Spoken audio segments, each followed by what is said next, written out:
कन्हान येथील स्वामी विवेकानंद नगर भागात सोमवारी सकाळी गॅस सिलेंडर गळतीमुळे अचानक भीषण आग लागल्याची धक्कादायक घटना घडली। या आगीने काही क्षणातच रौद्र रूप धारण केल्यामुळे परिसरात प्रचंड घबराट पसरली होती। या भीषण आगीत घरातील संसारोपयोगी साहित्याचे मोठे नुकसान झाले असून सुदैवाने कोणतीही जीवितहानी झाली नाही।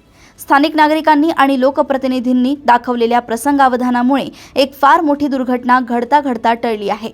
प्राप्त माहितीनुसार येथील रहिवासी आनंद फजित चौरे यांच्या राहत्या घरी सकाळी 7:15 वाजताच्या सुमारास सिलेंडरमधून गॅस गळती होत असताना अचानक आग भडकली।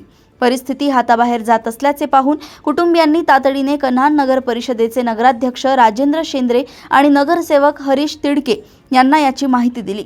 घटनेचे गांभीर्य ओळखून या दोघांनीही क्षणाचाही विलंब न करता तत्काळ घटनास्थळी धाव घेतली आणि अग्निशामक दलाला पाचारण केले।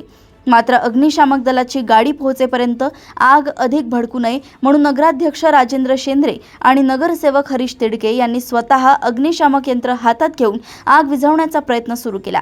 यात स्थानिक नागरिकांनीही पुढे येत रेती, पाणी आणि ओल्या ब्लँकेटच्या सहाय्याने आग नियंत्रण आणण्यासाठी शर्थीचे प्रयत्न केले। धोका टाळण्यासाठी शेवटी जळणारा सिलेंडर अत्यंत धैर्याने घराबाहेर काढण्यात आला, ज्यानंतर नगर परिषदेच्या अग्निशामक दलाने घटनास्थळी पोहोचून आगीवर पूर्णपणे नियंत्रण मिळवले। या दुर्घटनेनंतर चौरे कुटुंबियांनी गॅस वितरकावर अत्यंत गंभीर आरोप केले आहेत। त्यांच्या म्हणण्यानुसार संबंधित गॅस सिलेंडरमधून मागील 2 ते 3 दिवसांपासून गॅस गळती होत होती। याबद्दल त्यांनी गॅस वितरकाकडे वारंवार तोंडी तक्रार करून सिलेंडर बदलून देण्याची विनंती केली होती। मात्र वितरकाने याकडे दुर्लक्ष केल्यामुळेच ही दुर्घटना घडल्याचा आरोप कुटुंबियांनी केलाय।